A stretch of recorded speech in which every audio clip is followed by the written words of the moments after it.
Halo semuanya. Kalau di video sebelumnya, Koko udah bahas silabus Mathematics A-Level NTU. Di video kali ini giliran silabus Physics yang Koko akan bahas poin per poinnya. Sebelum kita mulai, ingat-ingat satu hal penting ini. Silabus yang kita akan lihat sebentar lagi, itu kalian bisa jadikan patokan belajar. Tapi, menurut Koko ya, jangan dipercaya 100%. Kenapa kayak gitu? Karena setelah Koko lihat-lihat silabusnya, ada banyak sekali topik-topik besar yang nggak termasuk dalam silabus ini. Contohnya, wave. Nggak ada sama sekali. Simple harmonic motion nggak ada. Transverse wave nggak ada. Longitudinal wave nggak ada. Jadi wave semuanya nggak ada. Yang double slit, diffraction itu nggak ada semua. Satu lagi topik besar yang nggak ada itu thermal physics. Semua materi tentang thermal physics juga tidak ada. Contohnya thermodynamics, ideal gas, kinetic theory of gases, dan lain-lain. Semuanya nggak ada. Kalau kalian ada yang tanya, kok memangnya kalau nggak ada di silabus, ada kemungkinan keluar? Jawaban Koko, yes. Ada kemungkinan keluar. Dan kita nggak bisa protes nantinya ketika soal itu muncul. Jadi, saran Koko, fokus ke topik yang ada di silabus ini terlebih dahulu, kemudian ada baiknya kalian pelajari topik-topik besar lainnya, seperti yang tadi Koko sebut, thermal dan wave. Ada baiknya untuk dipelajari. Karena kita harus jaga-jaga ya. In case soalnya ada, kalian tetap harus bisa kerjain. Jangan sampai teman sebelah kalian bisa dan kalian nggak bisa. Oke? Kita langsung aja lihat poin per poin. Kira-kira apa aja sih yang akan muncul di tes masuk fisika NTU. Kita lihat dari yang pertama. Topik besar pertama ini tentang measurement. Tentang pengukuran. Apa aja yang ada di dalam materi pengukuran ini? Yang pertama, kalian harus ingat-ingat lagi base quantities dan SI unitnya. Satuan besaran pokok atau besaran dasar beserta unitnya. Totalnya ada 7, tapi di sini dia cuma sebutin 6. Ada massa, panjang, waktu, arus, temperature, amount of substance. Dia cuma bilang 6. Karena satu lagi, intensity atau luminous intensity itu nggak dipelajari di sini. Jadi dia nggak tulis. Tapi kalian harus ingat ya, ada 7. Satu lagi adalah intensitas cahaya. Satuannya kandela. Yang kedua, ingat-ingat pengertian dari 1 mol. 1 mol dari substance apapun itu artinya 6,02 kali 10 pangkat 23 partikel atau benda tersebut. Jadi 1 mol itu 6,02 kali 10 pangkat 23. Dan 6,02 kali 10 pangkat 23 ini dikenal dengan istilah bilangan Avogadro. Ini di review lagi, diingat-ingat lagi. Berikutnya, express derived unit as products or quotient of the base unit. Kita harus bisa menyatakan derived unit, unit-unit turunan, sebagai hasil kali atau hasil bagi dari SI units. Banyak sekali besaran-besaran turunan ya, seperti density. Density itu adalah mass over volume. Volume itu adalah panjang pangkat 3. Misalnya bentuknya persegi atau bentuknya kotak ya. Nah, itulah yang disebut sebagai derived unit dalam perkalian dan pembagian base unit. And use the name unit listed in summary of key quantities, symbol, and unit as appropriate. Kemudian, kasih nama unitnya sesuai dengan summary of bla bla bla itu. Jadi misalnya, Joule. Joule itu unitnya apa sih? Nah, kalian harus tahu. Misalnya Newton. Newton itu kilogram meter per second kuadrat. Nah, kurang lebih kayak gitu. Misalnya yang lain, Ohm. Ohm itu apa sebenarnya? Kalian harus tahu. Volt. Volt itu apa? Mungkin yang lebih sulit, Tesla. Tesla itu apa? Dan seterusnya. Ini sepertinya nanti ada di bagian bawah ya. Nanti kita lihat di bagian akhir penjelasan Koko. Summary of key quantities, symbol, and units itu apa? Sepertinya ada di bagian akhir. Berikutnya yang D. Use SI base unit to check the homogeneity of physical equation. Gunakan satuan untuk mengecek homogeneity dari suatu physical equation. Maksudnya apa? Misalnya kita punya suatu persamaan. Persamaan itu ada bla bla bla sama dengan bla bla bla ya. Jadi misalnya A kali B sama dengan C. Nah, kita harus bisa gunakan unit untuk mengetahui. Benar nggak sih kalau A kali B itu adalah C? Dengan mencari unitnya. Jadi unit dari A misalnya nanti meter. Unit dari B misalnya second min 1. Ternyata C ini unitnya meter per second. Nah, berarti dia sama. Kalau dia sama berarti homogen. Jadi intinya analisa unit. Berikutnya lagi. Show an understanding of the use of convention for labeling graph axis and table column as set out in the bla bla bla. Jadi kalian harus bisa menyatakan atau memberi label dari suatu grafik atau tabel sesuai dengan ASI.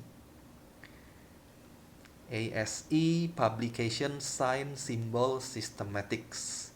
ASI ini sebagai suatu acuan ya. ASI ini suatu acuan. Koko lupa singkatannya apa.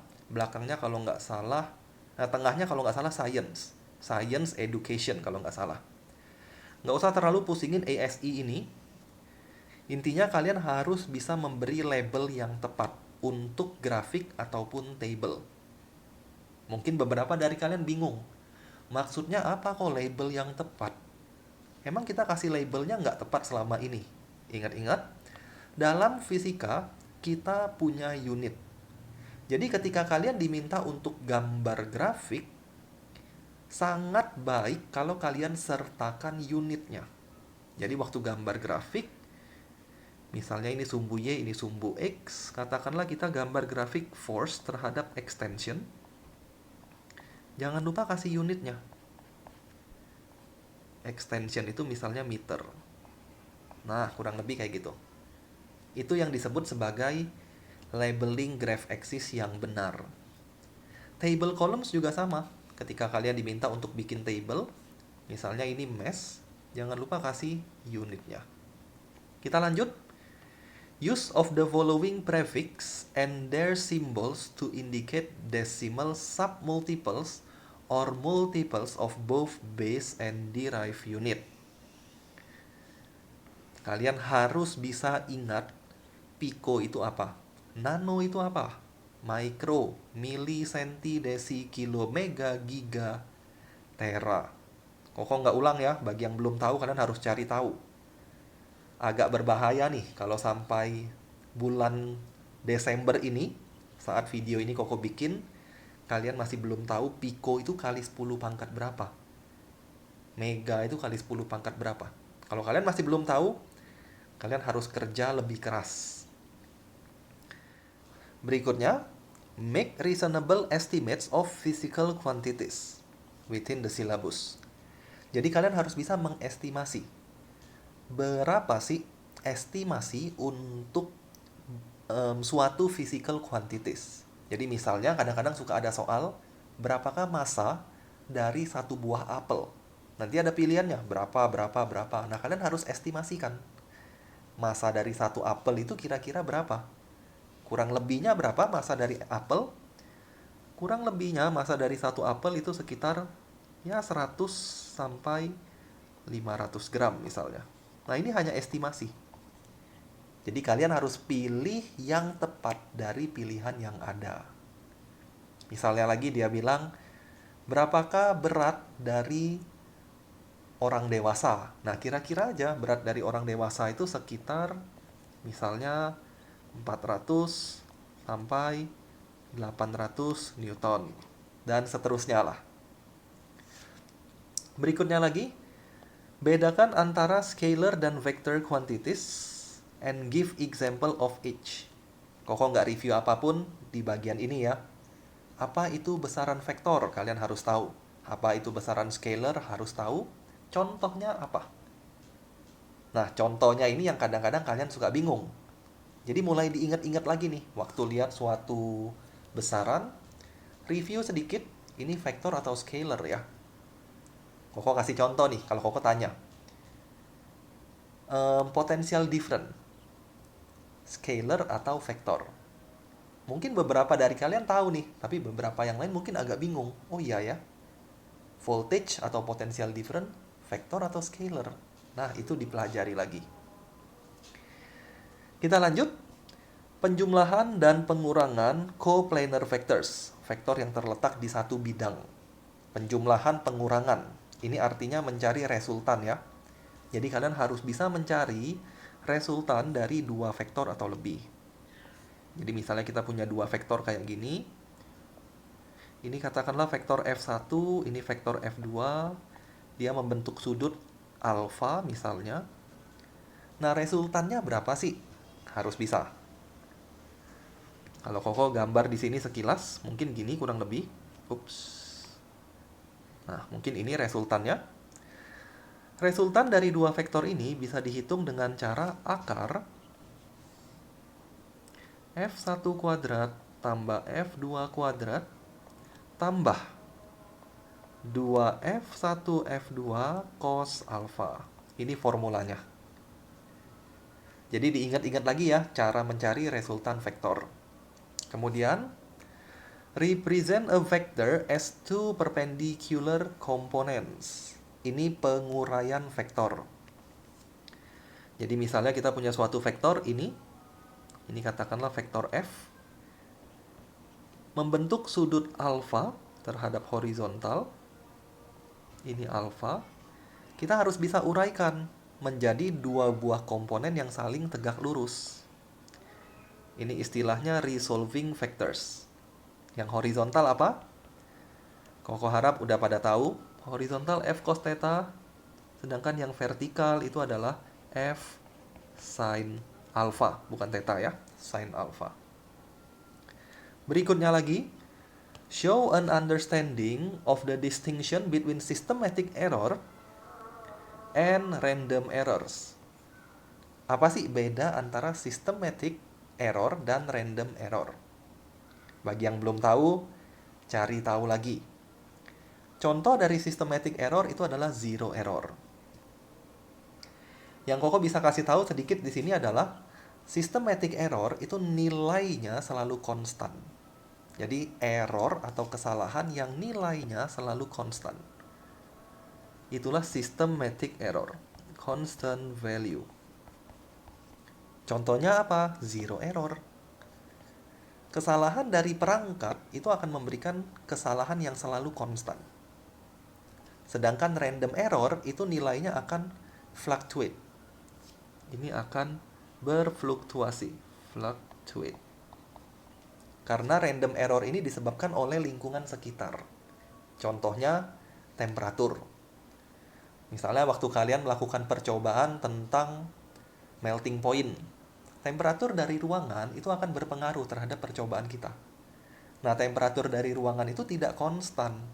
Karena nggak konstan, maka kesalahan kita akan berubah-ubah. Itulah yang disebut sebagai random error. Berikutnya, understanding dari precision sama accuracy. Apa itu precision? Apa itu accuracy? Precision itu seberapa dekat set dari measurement kita. Jadi misalnya kita melakukan 10 kali pengukuran. 10 kali pengukuran itu seberapa dekat nilainya satu sama lain. Itu precision. Sedangkan accuracy itu adalah seberapa dekat dengan nilai sebenarnya. Itu menyatakan accuracy dari suatu measurement. Nah, yang perlu diingat, yang Koko akan kasih tahu di sini adalah precision itu berhubungan dengan random error. Kalau random errornya kecil, precisionnya good. Ingat-ingat ya, Jadi precision ini temennya random error. Random error kecil, precisionnya bagus. Karena nanti data kita berfluktuasinya nggak jauh. Berarti precise data kita. Presisi. Sedangkan accuracy ini berhubungan dengan systematic error. Kalau kita punya systematic error kecil, berarti accuracy dari pengukuran kita bagus.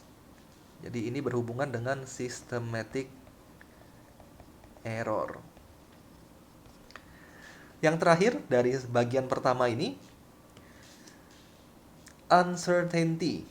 Jadi bagaimana cara kita menghitung ketidakpastian ketika kita punya besaran itu merupakan penjumlahan, addition of actual, penjumlahan atau pengurangan nantinya. Kemudian gimana cara kita menghitung uncertainty yang fractional?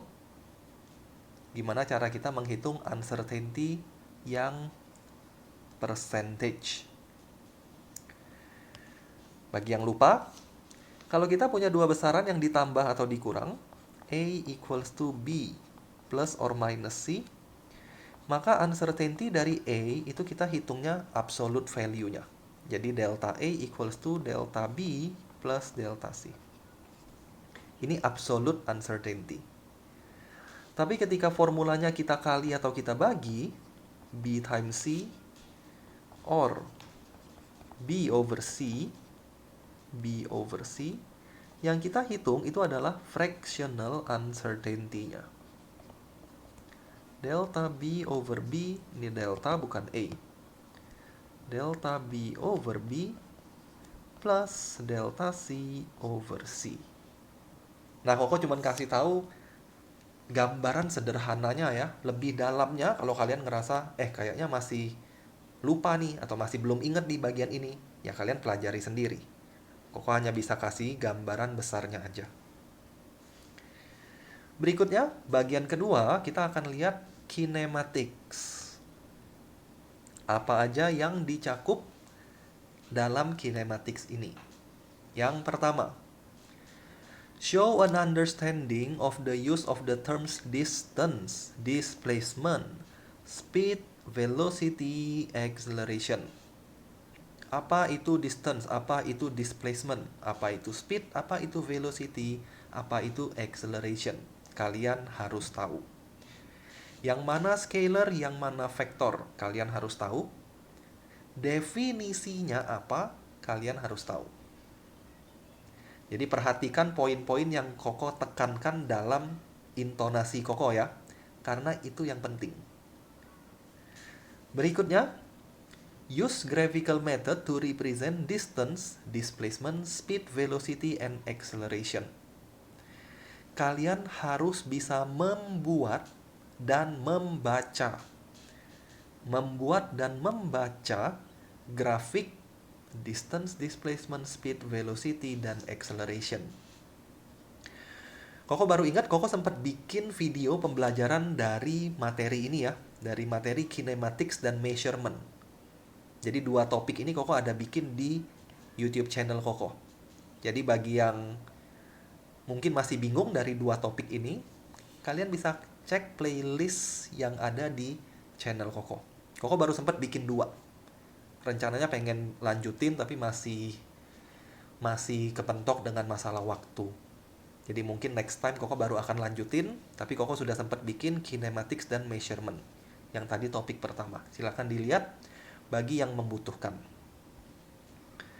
Berikutnya, identify and use the physical quantities from the gradient of displacement times graph.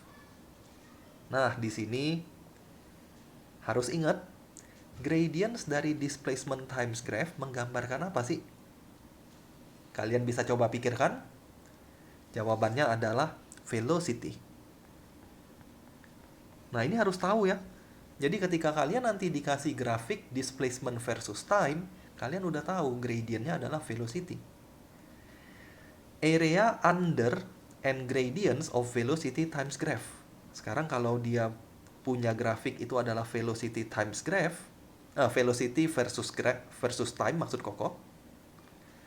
Areanya menyatakan apa? Coba tebak, area dari velocity time graph menggambarkan apa? Jawaban yang benar adalah displacement, bukan distance. Areanya itu displacement. Sedangkan gradientnya menggambarkan acceleration. Nah, ini harus tahu semua. Nggak bisa setengah-setengah ya. Harus tahu secara keseluruhan. Yang terakhir, including cases of non-uniform acceleration. Jadi ketika accelerationnya tidak konstan, berarti nanti kita punya gradient akan berubah. Jadi kurvanya bukan garis lurus, tapi kurvanya misalnya seperti ini. Nah, ini gradientnya berubah-ubah nih. Kalian harus bisa baca grafik itu. Berikutnya, derive, turunan nih, turunan rumus.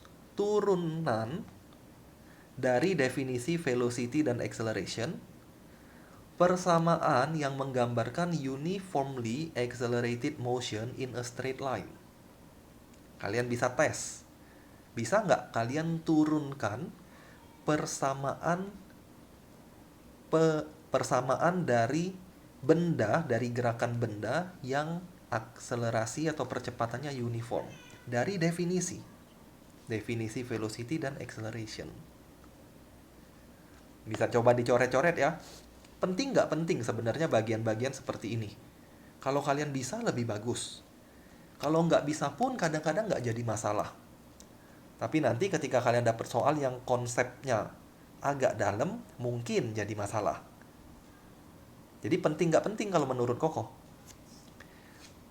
Kalau Koko coba coret-coret sedikit di sini, definisi dari velocity itu adalah perubahan displacement dibagi waktu.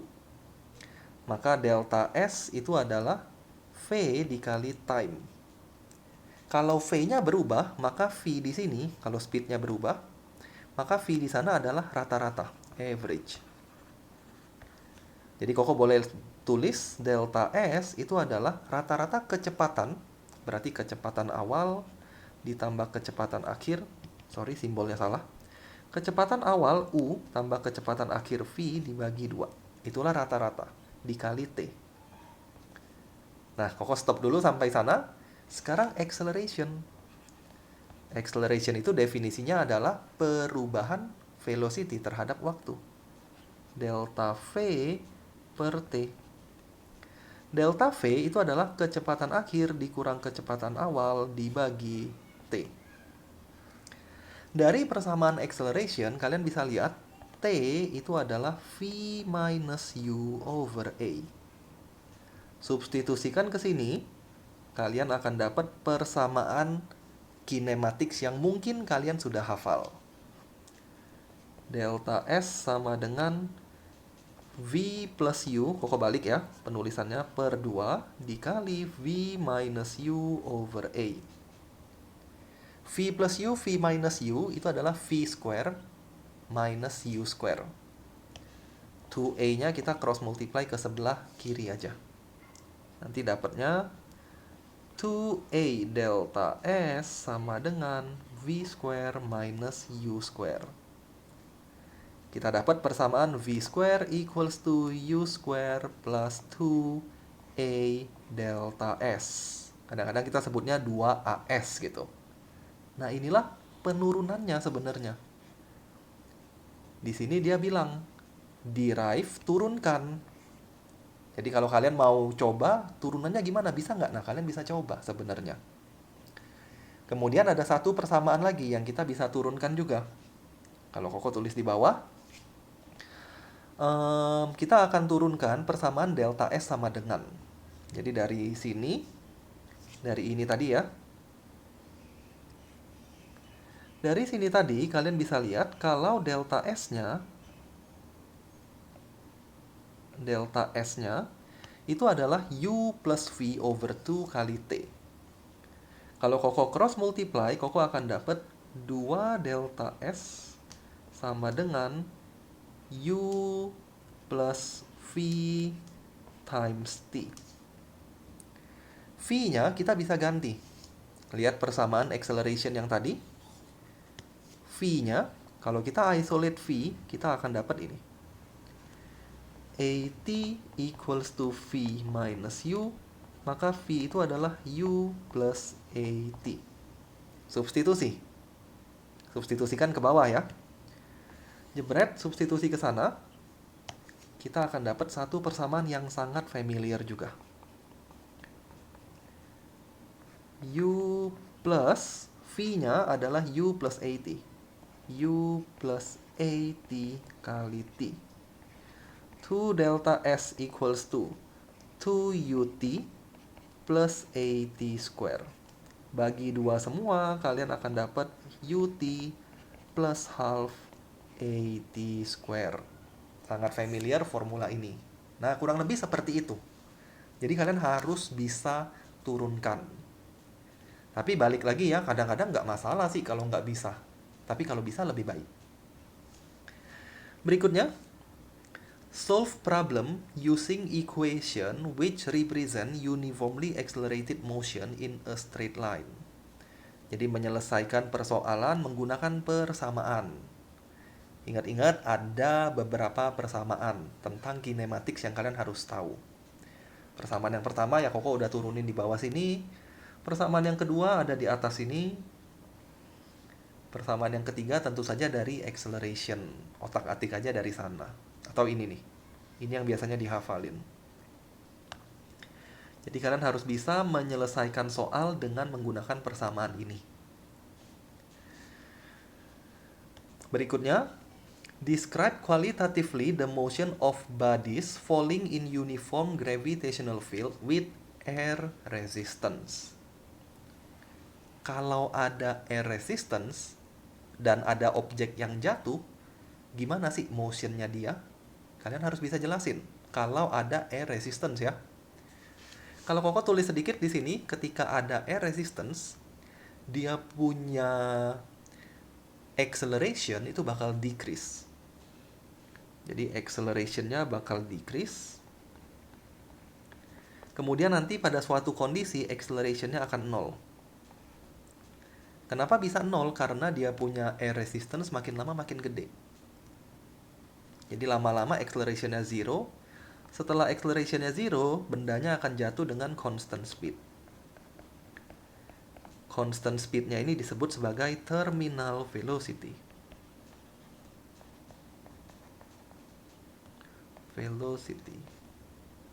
Nah, perdalam konsep itu.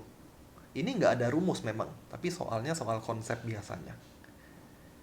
Yang terakhir, dari poin yang kedua atau topik yang kedua, describe and explain motion due to a uniform velocity in one direction, dalam satu arah, berarti ini ke kiri atau ke kanan, ke atas atau ke bawah, dan uniform acceleration in perpendicular direction. Ini adalah projectile motion atau gerak parabolik. Jadi kalian harus review lagi projectile motion itu seperti apa. Ingat-ingat waktu kerjain soal projectile motion, kita harus pisahkan komponen X dan komponen Y. Komponen X selalu memiliki percepatan 0, sedangkan komponen Y selalu memiliki percepatan yang sama dengan percepatan gravitasi. Jika tidak ada air resistance. Nah, ini topik besar kedua. Oke, Koko berhenti terlebih dahulu sampai di sini. Di video berikutnya, Koko akan lanjutin lagi ke topik-topik lainnya. Pastikan kalian nonton sampai selesai, karena Koko yakin kalau kalian ngerti silabus, minimal kalian nanti jadi tahu arah belajarnya harus kemana. Thank you semuanya. Kita ketemu lagi di video berikutnya.